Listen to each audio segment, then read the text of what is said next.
Hello, welcome. This is just Hunter, and this is it. This is my solo pod adventure. So I'm recording every day for like 6 to 10 minutes, and then I'm making the music with the you get it. Every day will relate to the previous day.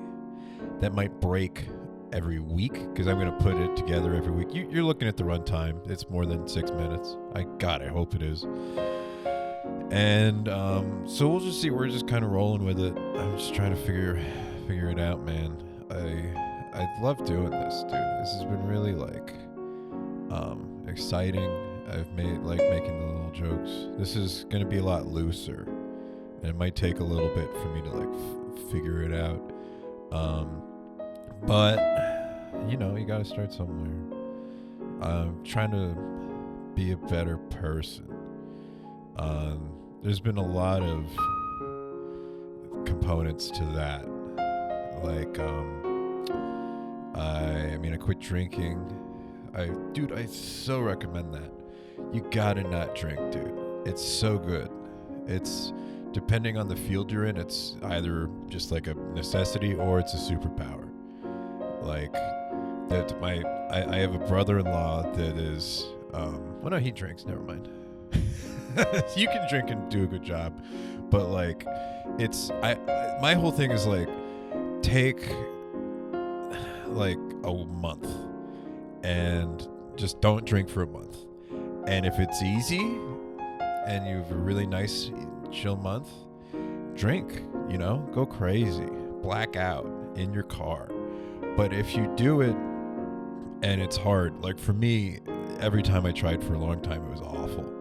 And that means you gotta stop, bro. Like it's because that means that you're drinking, you have a drinking problem when you also have a solution through the drinking. Like so that's just my little thing.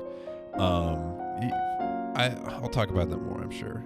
The thing I've been working on lately, because eventually sobriety becomes more just like a component of your life. But like the thing I'm working on more is I'm trying to lie more to people that matter to me, people that don't matter to me. Sometimes I'll tell them that they do matter to me, because I'm trying to be a better person, and I think that's important. You gotta lie to people, dude. Here's a basic one I've been doing, and this is a good one. When someone asks, "How are you?" say good. You could even say great, but don't say how you are, because that's what assholes do. Just to be like, this isn't. It's not even technically a lie. This is just a coded thing. Where when someone asks, "How are you?" they don't mean "How are you?" They mean, "Are you going to be weird?" And if you say good, that means no. If you say anything else, you're saying, "Yeah, I cannot handle being a normal person right now, and I need to talk about my aunt that I was on the phone with for 20 minutes." Like, so just say good, man. Don't say fine. Don't say fine, because fine is you going, "Did you care about me?" That's what that is. And that's wrong. So just say good, dude. That's an easy one to start with. Another good lie, tell people good job. Say good job. Say, "I like you."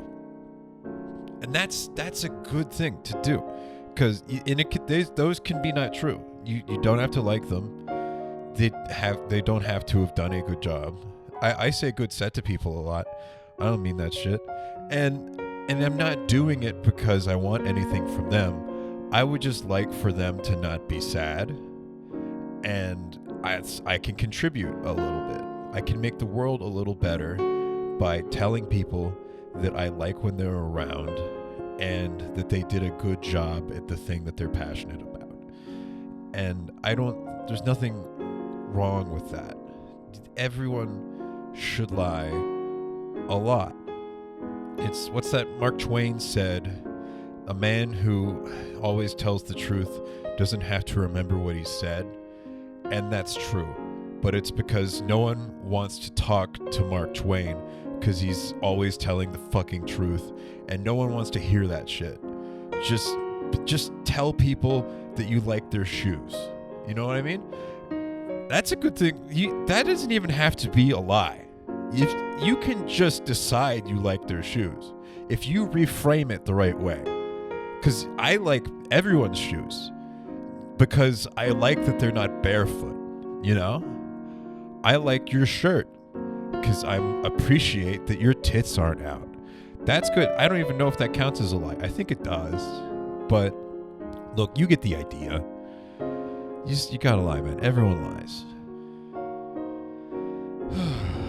I guess I could just take a second because there's music happening. I'm like making myself sick with the internet. And it's really just horrific and pointless. You're not supposed to know all the stuff we know. You know? You're supposed to live in a village and one person is supposed to die every few months. And it's rough and you all come together, you know, and sometimes it's cold, and sometimes there's an asshole, then you're all like, that guy's a fucking dick. But like, it's supposed to be a little less expansive than what we're currently in. When I was a kid, it was too much. When I was a kid, we just had like landlines, and that sucked. You'd get calls from strangers, fucking telemarketers that entered your life. You could reach out to people at any point. You're supposed to write letters that take months to get to someone, and then it's a really exciting and emotional thing when you read that shit, and then you get to write something back and then forget that you wrote it pretty much because it takes 3 months to get to them. And then sexting is supposed to take place. You're supposed to send 2 sexts a year. That's like what's psychologically healthy. Like landlines were too much. I think we should go back to swords and horses, and we can keep all of the, progressive identity politics that we've developed, and we can also keep penicillin. But if we just do swords and horses in modern medicine, I think that'd be sick. I want to ride a horse and pet him, and he can come in the grocery store with me, and he can eat some apples. I would like that. I think the world would be better if it was like that. Cars are cool. We'll keep a couple, but like, they're not, cars are alright. I just wish stuff would slow down a little bit, dude. But I can't. This is my only real means of income, kind of. It's not like I'm a music teacher outside of this. But I don't know if you know this, but if you post insane videos about how your grandpa is racist and how in World War II everyone was gay and they had gay sex in the foxholes and then they died, and that's where homophobia comes from. If you say all that stuff, it's really tough to get another job. Your current job will go, hey, all right. But like, yeah, so it's really this or bust at this point. I'm trying to figure it out. I don't know how long it's been. This has been nice just talking. I don't know if you're gonna like it. It'll get tighter as we go, but I think this is something,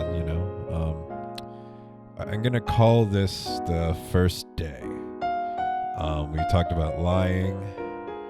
I talked shit about Buddha a little bit. Swords and horses.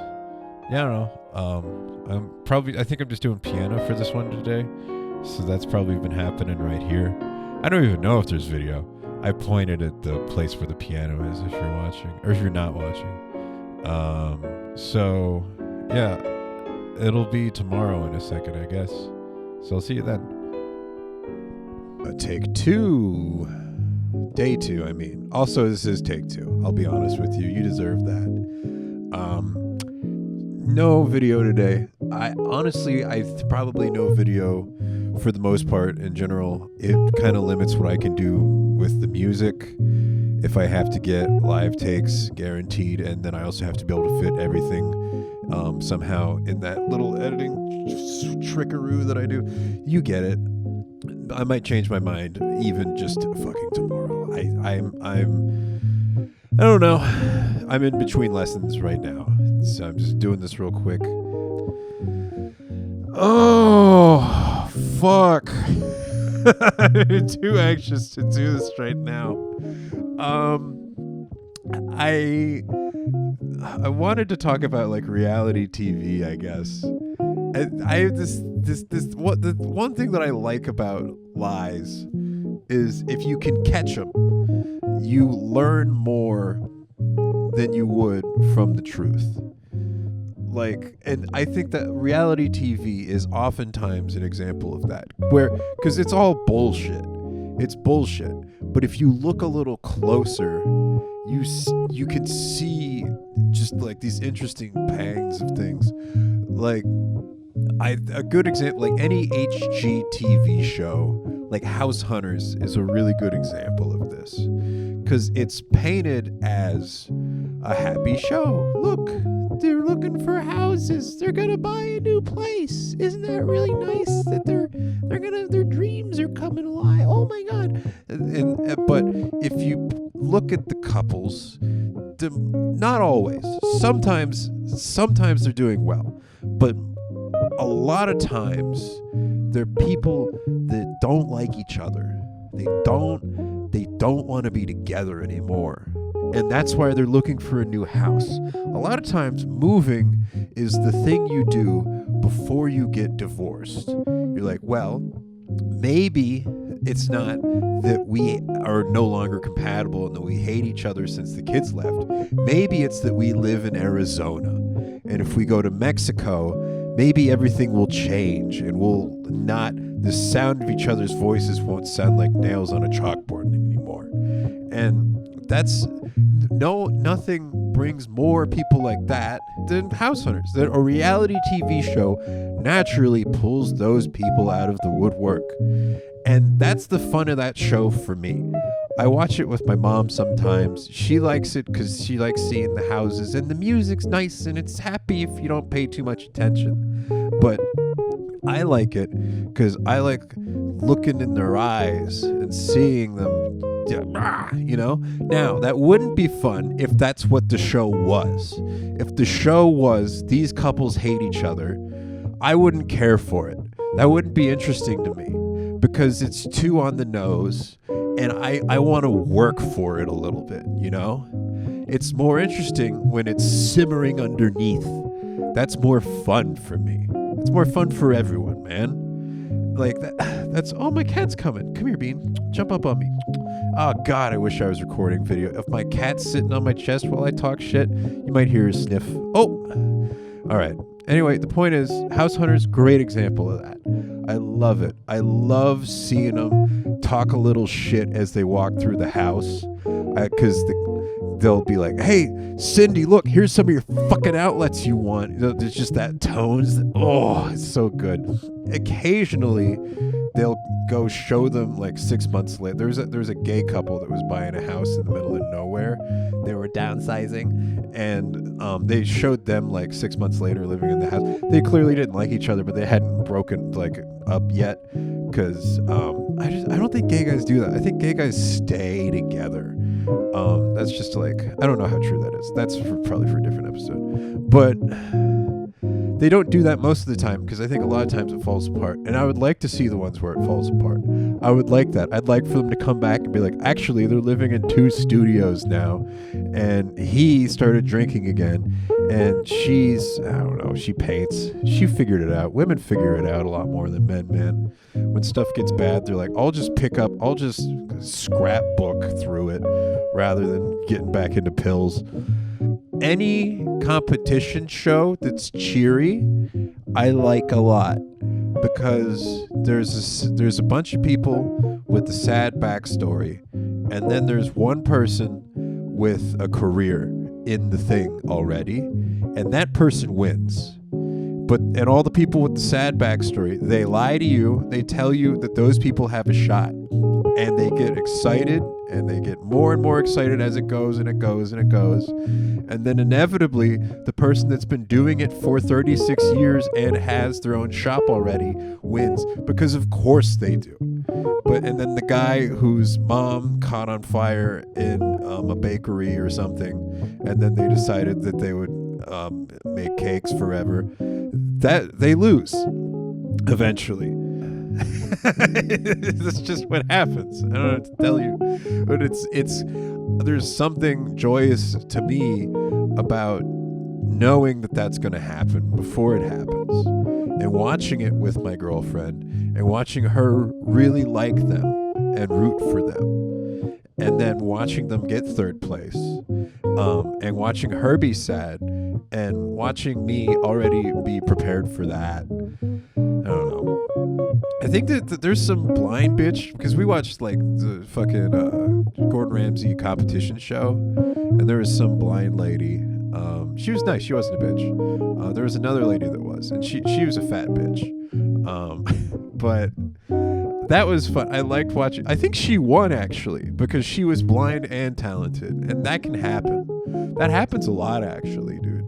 Seeing seems to get in the way. If you look at, if Ray Charles could see, he probably wouldn't like be that great. He'd probably be fine. You know, he's still black, but like, I don't know.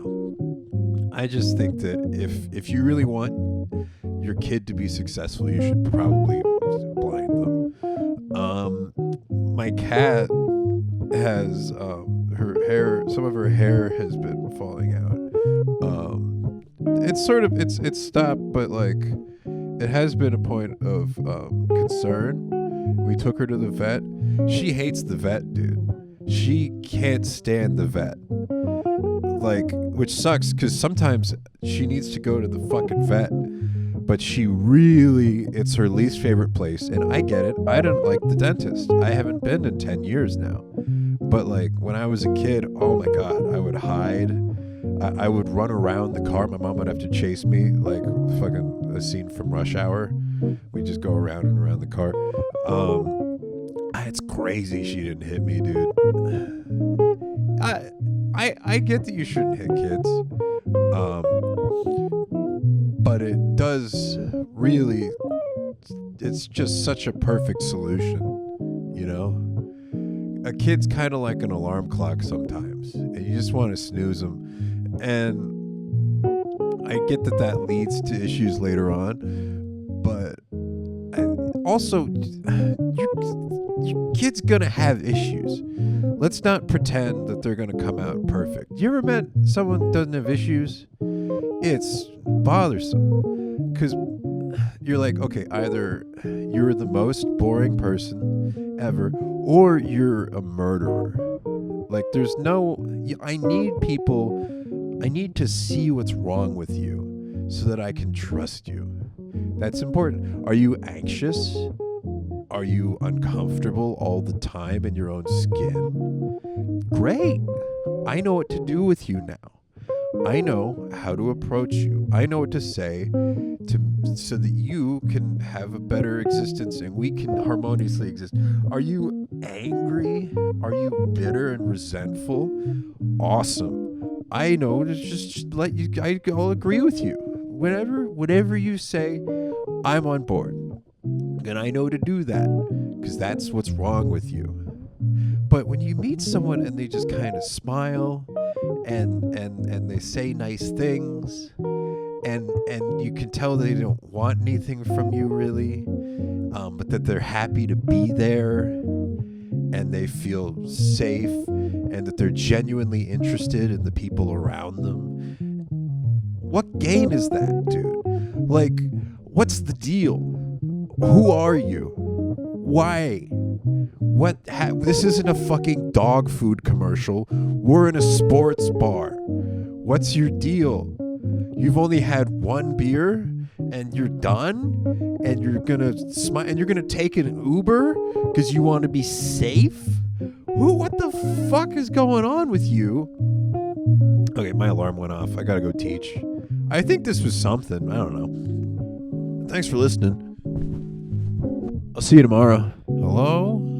This is day 3. Welcome. Thanks for listening still. And I'm not going to say watching because there's no video. I think I am going to do video because I'm going to probably drop it down to consistently just doing one instrument. I think the 2 instrument thing yesterday, I think I was a little manic in general yesterday. I think the vibe was a little different.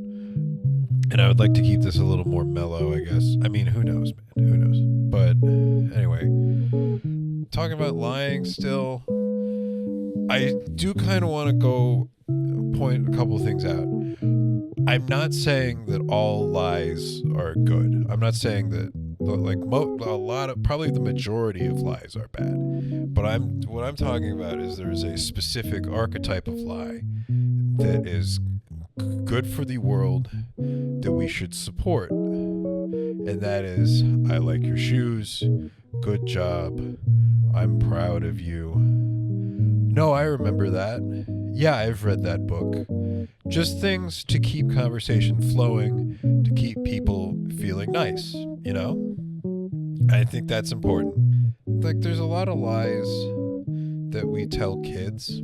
We tell kids Santa is real, the economy is real. Well, that's kind of the adult version is.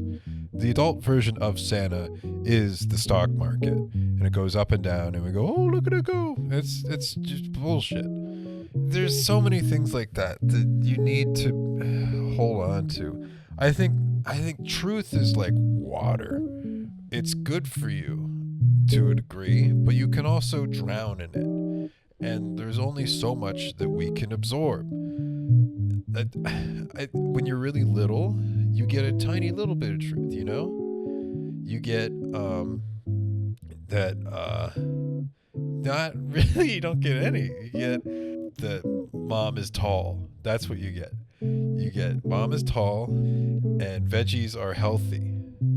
And that's all that's what you run with. And then in school, they go, Christopher Columbus was bad. And you go, oh, no. And they go, well, he wasn't that bad. But then later on, they say, actually, he was like really bad. And then eventually they go, Hitler. And you go, whoa. And they go, yeah, he was just bad. And then, calculus. Most of the American stuff, you either learn on your own accord or you learn through one disgruntled social studies teacher in like 11th grade, where you're taking a U.S. history class.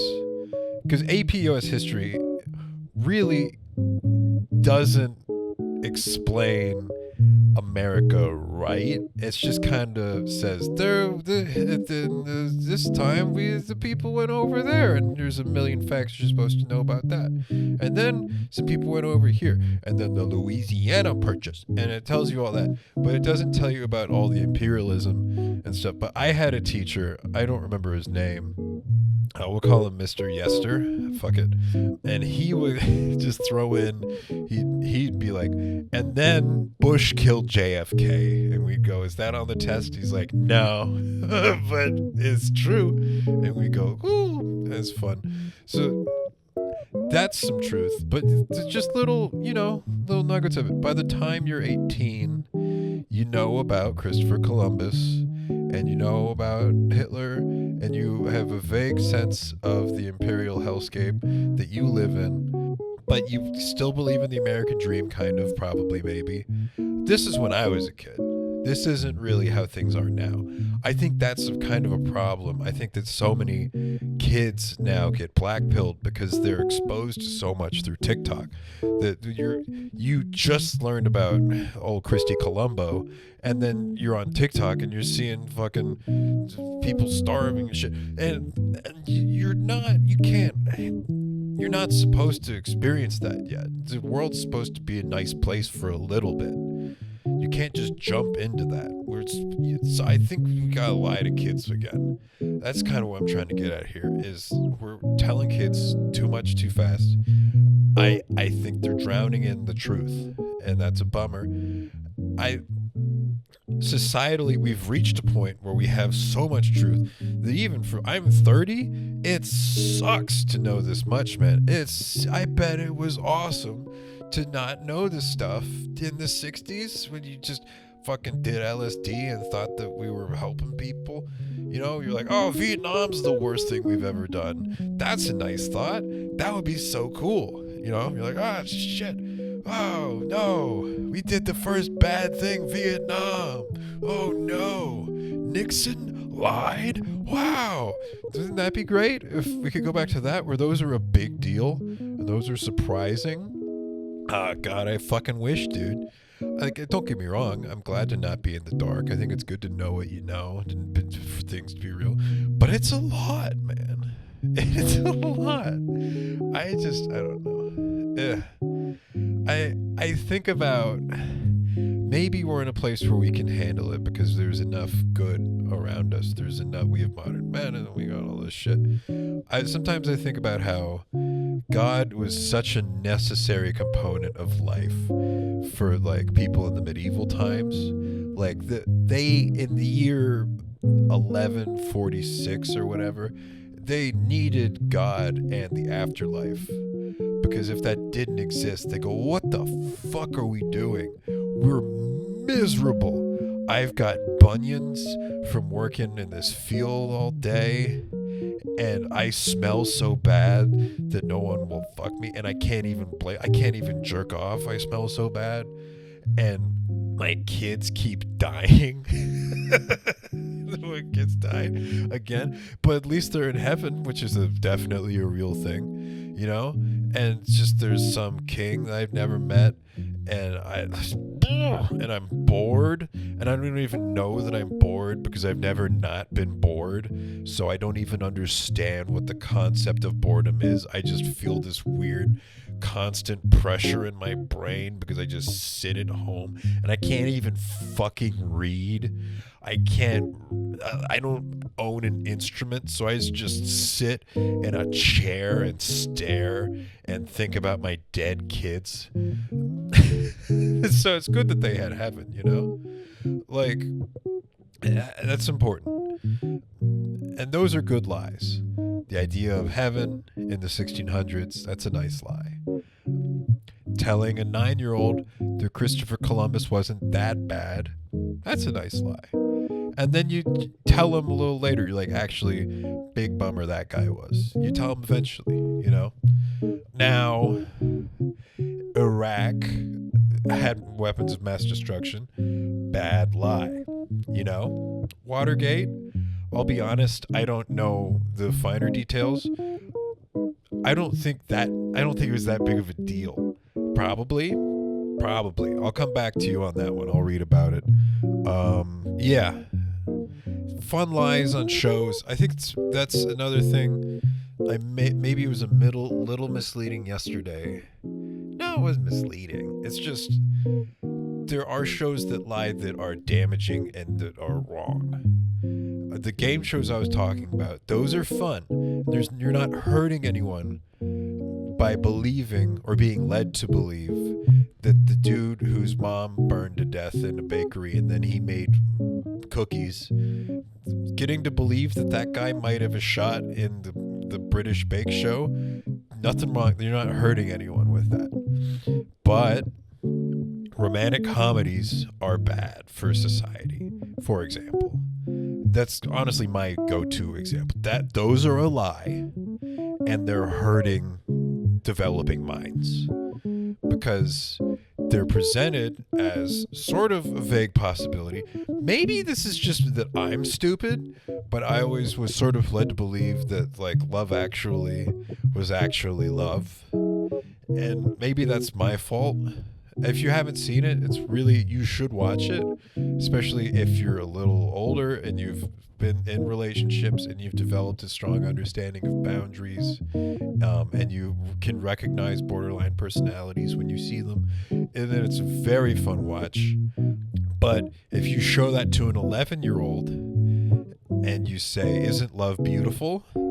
they're fucking their brain up, dude. That's not good for them because none of that shit's real. Like, I think of it like this. Ryan Gosling is a love superhero. He is the Iron Man of love. His superpower is that he looks like Ryan Gosling. That's what he has. And it's really working for him. Now, his kryptonite is that he has no sense of boundaries or kind of anything. He just seems to be just this black hole of lust. And I think every romantic comedy ends about 40 minutes too soon, and that's why it's a romantic comedy and not a dark drama. Because if you take, for example, I don't know, 27 Dresses, right?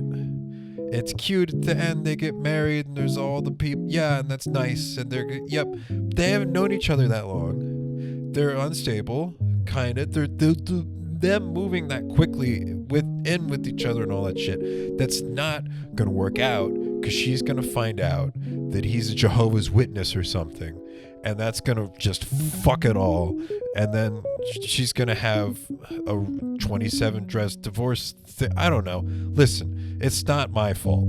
It's Love Actually. There needs to be a sequel called Love But Actually, where you see every single relationship fall apart except for the one where the guy cheated, because they're going to actually work it out because they're adults, and that's how that works sometimes. So that's an example of something that I believe to be hurting people. Romantic comedies, I don't know, man. You should enjoy them, but there needs to be sequels, or there needs to be a disclaimer up front that says, warning, everybody in this is clinically insane. This is not, if you find yourself in situations like this, go to therapy now. Run, don't walk, to someone that will give you some Lexapro and a hug, and we'll figure it out. I don't know. I do love a bad movie, though. I love a movie that makes so little sense that nothing even ties in. I think I'll save that. We'll talk about that tomorrow, maybe. I love a bad movie, dude. Yeah, I think I'm actually good today. Yeah, we'll talk about bad movies tomorrow. I think I'm good for today. This felt nice. Guys, I know I keep saying this. It's probably pointless. I'm really happy doing this. So really thank you for listening. I'm excited to keep doing this. I started I've been doing comedy for 6 years. I was playing music since I was 13. I've been trying to perform pretty much my whole life. And the last 4 months, or the first 3 months really, are the first time I've felt real traction and hope about it. It's been really cool, and it's the first time I've had the confidence to make something like this. So this was way unnecessarily heartfelt. Thank you again for listening. I'll see you tomorrow. Thanks.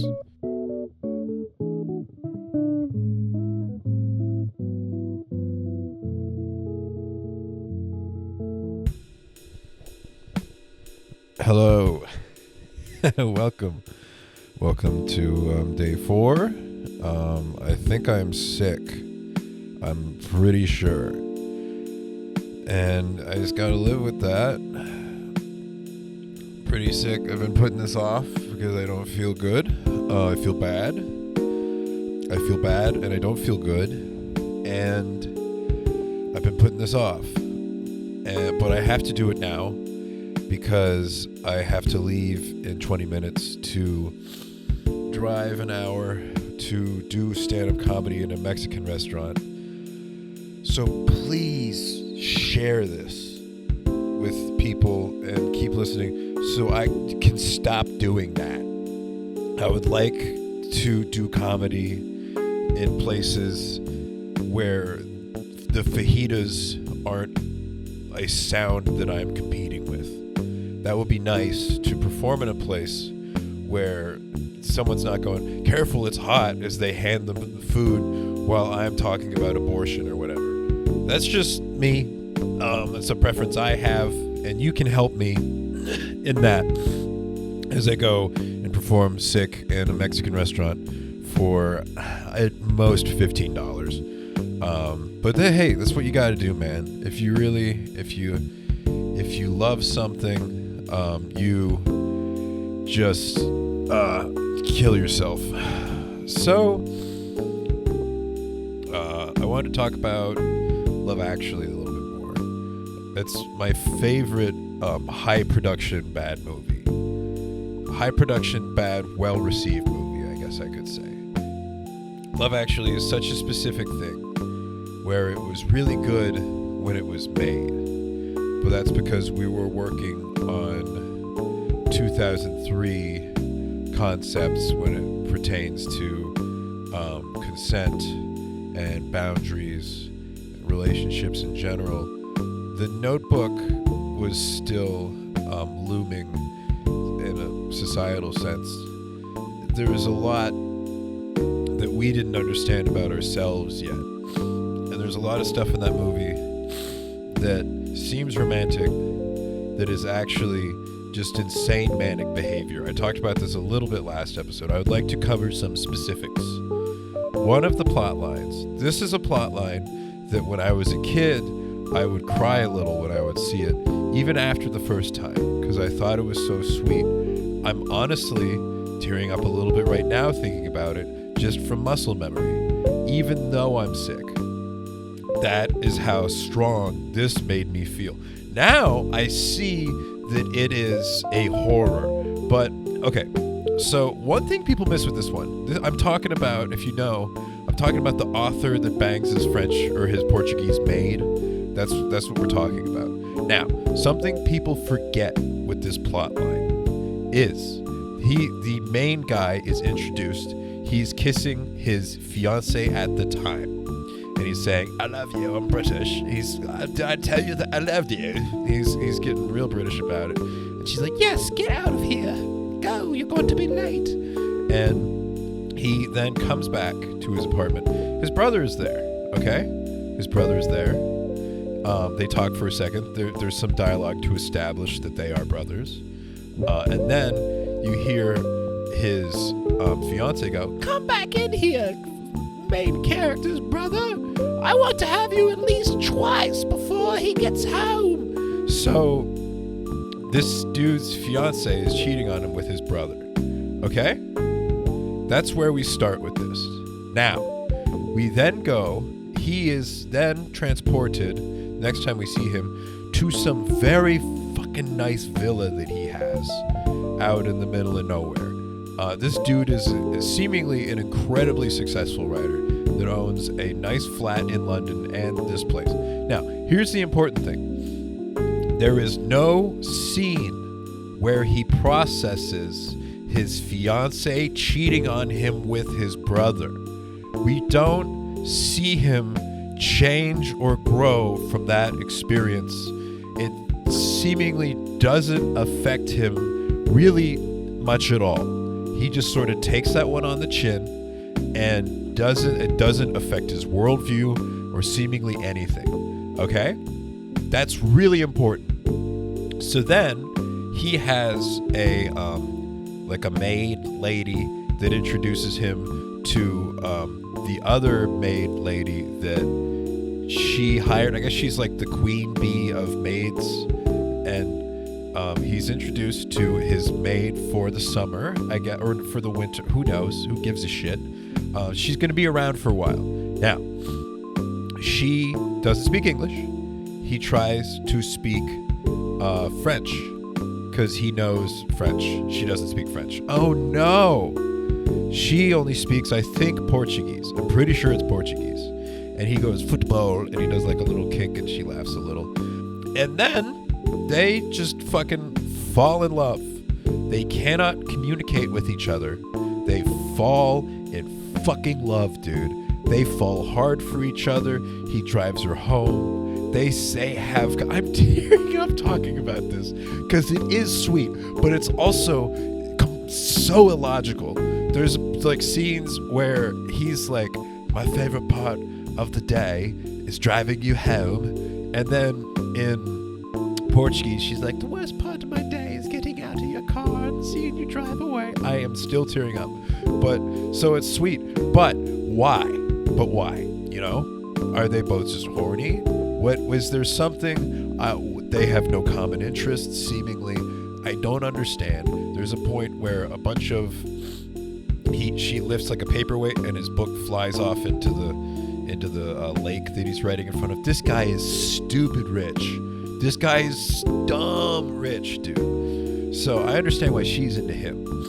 And you could argue that because his fiance just fucked his brother, maybe he's trying to rebound a little and he's not thinking straight. I could see that. That is not established in the movie at all, but that does feel like the underlying thing that is present there, is maybe he's not thinking straight, and she would like to live in this nice villa, and he's a good-looking guy, you know? I don't know. I feel like I'm painting her character poorly, and I'm not meaning to. I'm saying I could understand why you would go for this guy. Now, love, I don't know about love. I don't know, because you haven't spoken to him. You have not made any real communications. But anyway, so then unexpectedly, she is like sent back to, I think, Portugal, and he is just so struck that he decides to learn Portuguese in a week. He learns Portuguese in a week. Sorry, spoiler alert. He flies out to, I think, Portugal or wherever she is, Spain, who gives a shit. It doesn't matter. He goes to her house, which he somehow finds. He offers his hand in marriage to the dad. The dad's like, absolutely. They take her. She's cooking. Well, she's a server at a restaurant, right? I'm tearing up. And he makes a big proposal speech in semi-broken Portuguese. God damn, dude. It is a good scene. It's a good scene. He proposes to her in Portuguese, right? She responds in English. Shitty English nonetheless. She learned English for him. He learned Portuguese for her. Oh my God, dude. Now, that is insane behavior. And there is no world where, if that plot line keeps rolling, where like he doesn't find out later something like that she's I don't know. I'm not saying I'm saying she's probably a good person. I don't know. But what I'm saying is something happens later. He's gonna remember that his fiance just cheated on him with his fucking brother, and that he's gonna have some issues with that, and she's gonna go, whoa, what, how, why? And then maybe her I don't know, he's got to figure that out with his brother. Maybe his brother goes for it again. I don't know. What I'm saying is that seems sweet. I teared up 3 times talking about it, and it is sweet. But also, don't show me that when I'm 11. I don't know. That's I used to I understand. I'm in a great relationship now. I'm very stable now. I've worked a lot of stuff out about myself. But boy, did I not have my shit under control in terms of relationships when I was younger. We'll talk about that a little later. There's I think it's Keira Knightley, Kate Beckinsale. I don't know. There's another plot line. There's a dude whose best friend is getting married to some famous chick, Anne Hathaway, I think. It doesn't matter. It matters a little because there's a bunch of chicks in this movie. I'd like to actually be able to specify. There's black guy, white chick, couple, best friend, seems upset, is cold towards the lady. Everyone's talked about this one. This is like the obvious one, kind of. He's in love with her, oh no, he's in love with her. And he can't seem to snap out of that. He's seemingly a terrible friend that he can't control that even a little bit. Like, I don't understand how you can crush that hard. I just don't, because he's never really been he's just taken by her for whatever reason, and he pretends to be carolers outside the house. He knocks on the door, she answers, he holds up a big sign. He's got a bunch of signs so he can do it silently, and says, tell him that it's carolers. He says, lie to your husband, who is also my best friend. And she does. She says, it's carolers, honey. And then he plays a boombox of carolers.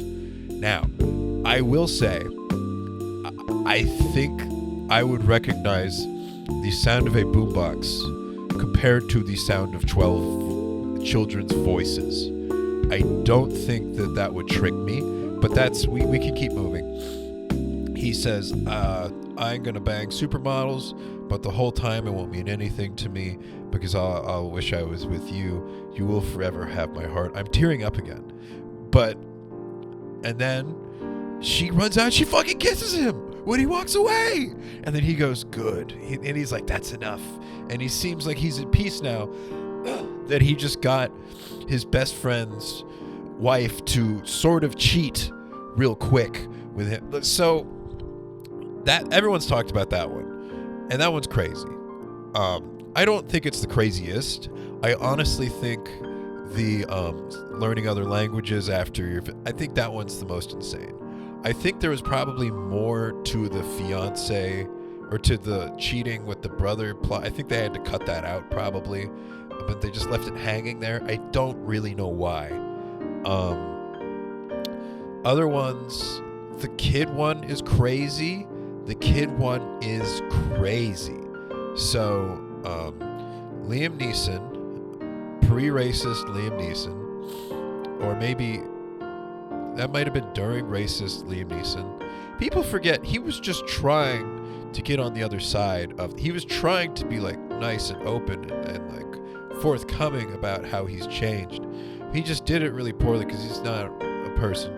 But we'll talk about that some other time. So, pre to racist Liam Neeson, just Liam Neeson, I guess. His wife dies, and his stepson exists. So, his stepson is a little sad because his mom just died. Liam Neeson's like, I gotta take this son under my wing. He's got to take him. It's sort of like Taken. It's like Taken, but he's taking him under his wing. And he says, what's wrong, boy? Are you sad because your mom died? Are you doing drugs? And the kid's like, I'm in love. Seemingly, once again, not really that cut up on his mom's death. His mom, they were at the fucking wake, and then he's talking to the kid 3 days later. Granted, I've never had my mom die when I was a child, but this is Erica Kirk level recovery. Do you understand? This is Erica Kirk falling for J.D. Vance speed of love from dead mom to wants to bang the mixed American girl that's at school.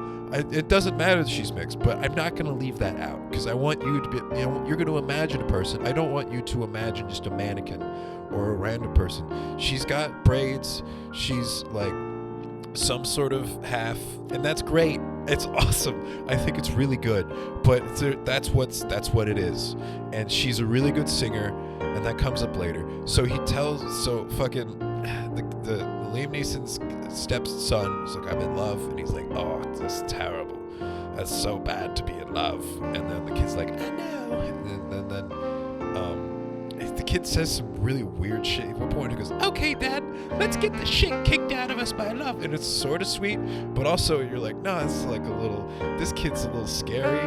That's a little bit too like forward of a 9-year-old. I don't know. So he learns the drums like that. He learns the drums so quick, so he can try to get this little, he can get in there, and he joins the band somehow. Somehow there's not another drummer that's been playing longer that's better.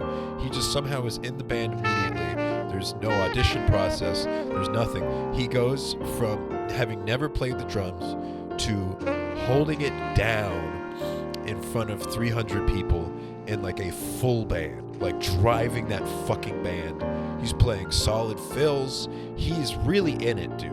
He kills it. I can't pretend he didn't kill it. So then the girl sings, and then she goes, she sings All I Want for Christmas.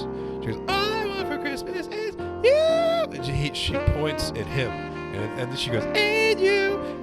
She points, but she's killing it. She is incredibly talented. I get why she's of interest to him. I get it, right? Okay, now, she leaves in like a limousine or something before he can like talk to her. So he's crushed, right?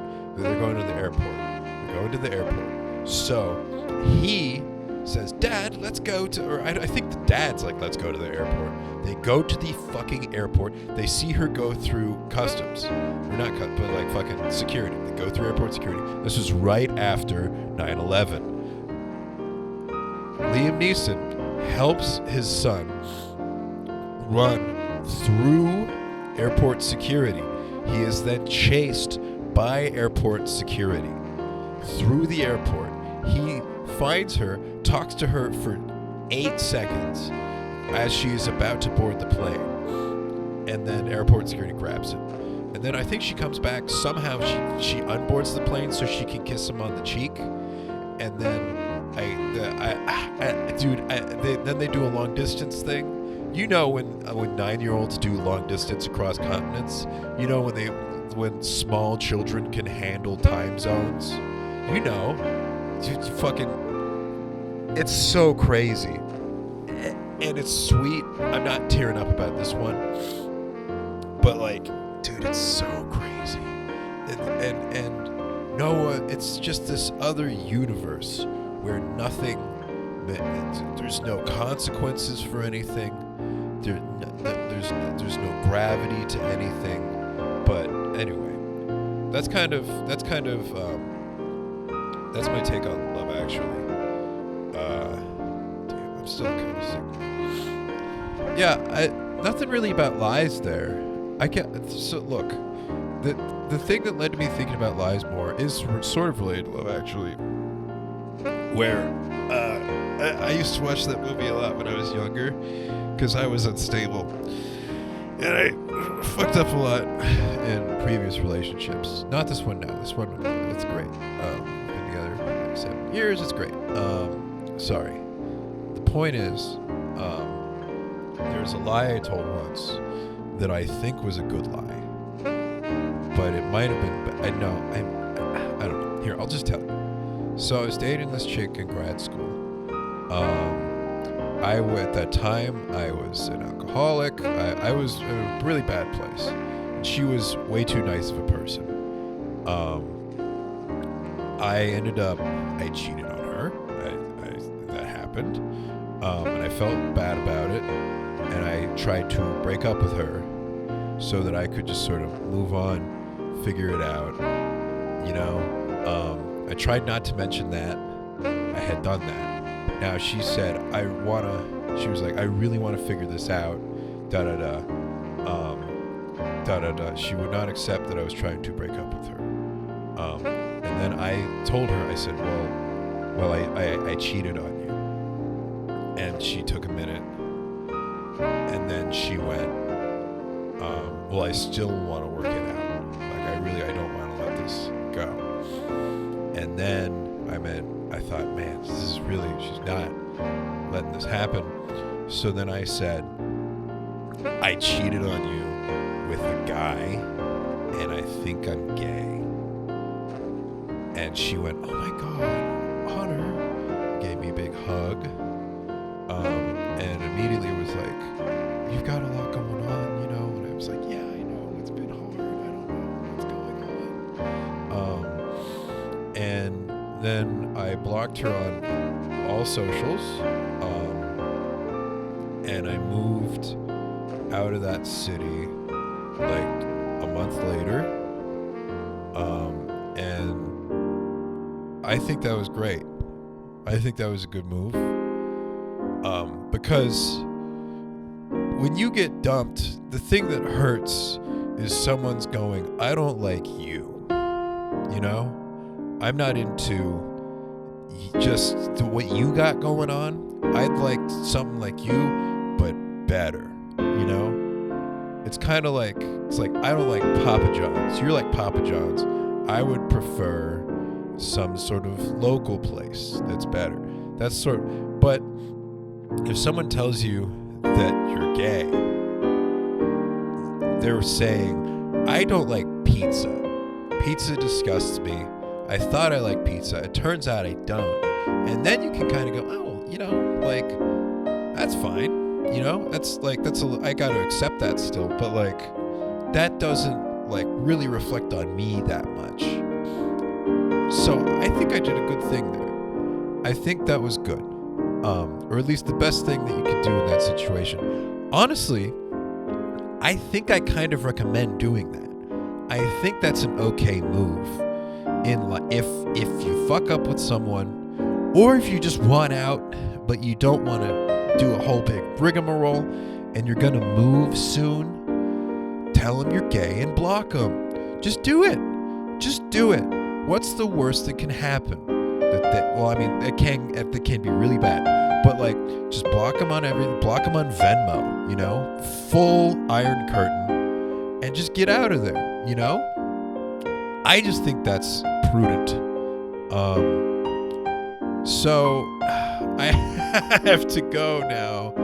I have to go drive, pick up my friend Queenie. I love Queenie. It's actually going to be fun because I'm going with Queenie. I got to drive up to a Mexican restaurant with the Queenie bitch. I don't know Queenie's real name. Queenie's great. We're going to go do comedy in a Mexican restaurant where we were told not to do anything about politics, which is tough for me because that's like at least a third of my act. It's politics and also just unreasonable takes. We'll see, man. But it'll be fun. You'll probably hear about it tomorrow, and by tomorrow I mean in 30 seconds. But thanks for listening. I'll see you tomorrow.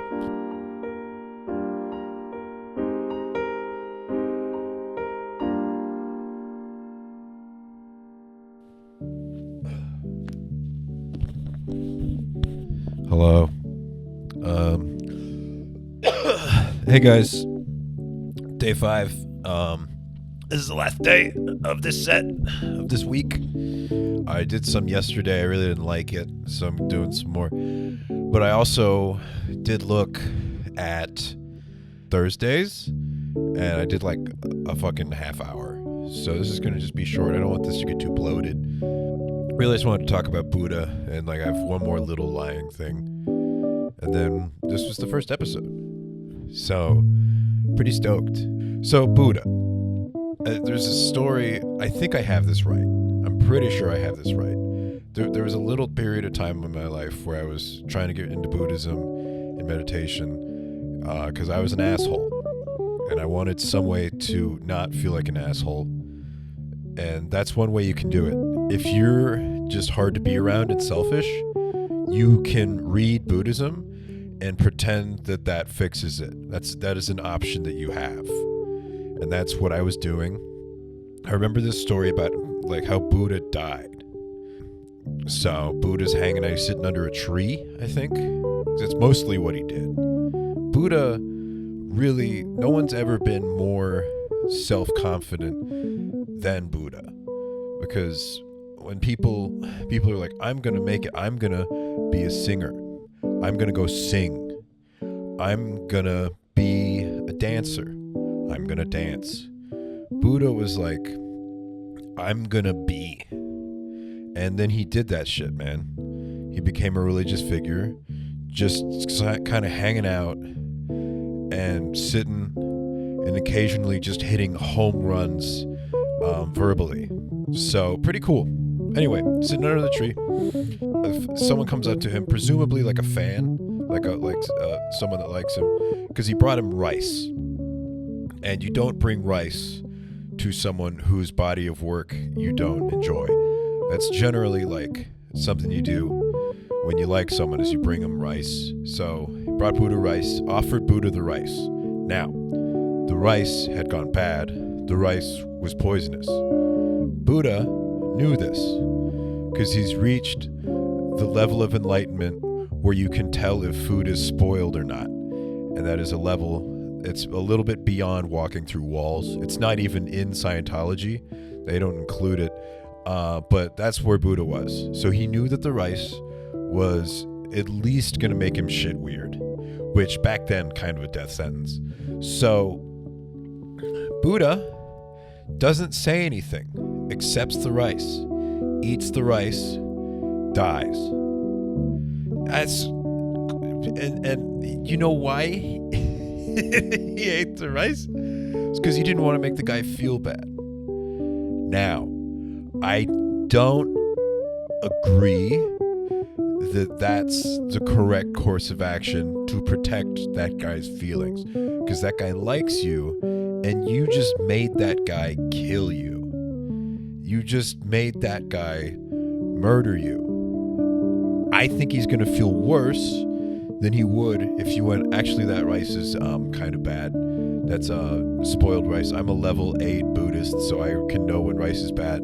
So I don't think that there's a level of enlightenment where that story makes sense. Maybe if he's trying to teach that guy a lesson about how unimportant life it maybe, but I don't get it. I've been thinking about that.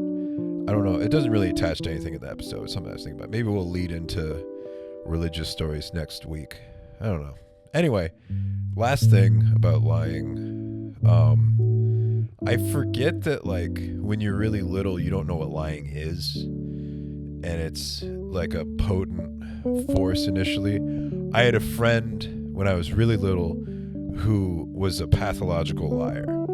He just lied about literally everything all the time. And it made me furious because I didn't really understand what was happening. I'd be like, that's not true. Oh, I would get so mad at him. I'd go, when really I could have just gone, oh, whatever, man. Like, it just bothered me. So I have this memory of we were just doing kid game thing where you're like, I'm going to be an archer and you're going to be a sword guy. And he goes, yeah. And I said, I'm going to be perfect at archery. And then he said, well, I'm going to be better than perfect at archery. And I was like, that's not how that works. That's not even a lie. I just remember that really upsetting me. Like being furious as a child about that. I accidentally taught a kid to lie when I was teaching, because I would just make stuff up. So when you're teaching, you have to like keep yourself a little entertained. You have to make sure that you're having fun too, so that you're present and that, you know. And I was teaching this kid ukulele. He was like 6, and he liked the Taylor Swift song, Tom the Taylor Swift song. And he was like, this is such a cool song. And I was just messing around. I was like, I wrote this song with her. And he was like, really? Because but he doesn't know that you can just do that. And I went, no. And he went, whoa. He's never seen someone do that before. Just say something that's not true and then stick the landing on it. So here's the thing. I thought that was just a fun little harmless thing, right? Kid comes in a couple days later, or like I think it's a few weeks later, and he's got some Band-Aids on. And I go, what happened, buddy? And he said, oh, I was at the zoo and I got attacked by an alligator. And I was like, oh my God. Because, there's no reason that a child at this age would create. So, I mean, I don't know. I should have sniffed it out. He kind of got me. He didn't come clean immediately. He just told me that. He made up a whole thing about it, how the alligator kind of tried to bite him and he fell in. And I guess he just heard about the Harambe stuff, maybe. I don't know. But he fucking got me, dude. He got me. And I took him out after the lesson. I said, hey, I'm really glad I heard about what happened at the zoo. And his parents were like, what? And I was like, he got attacked by an alligator?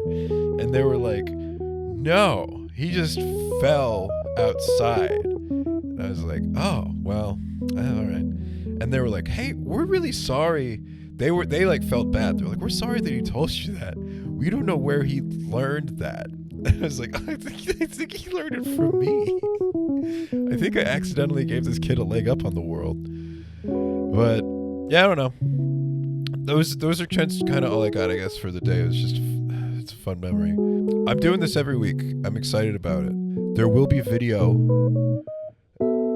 I don't know how I'm going to go about that because the music is going to have to change a lot because making 5 music things every day I'm going to have to sort of rotate a lot of stuff because we'll see.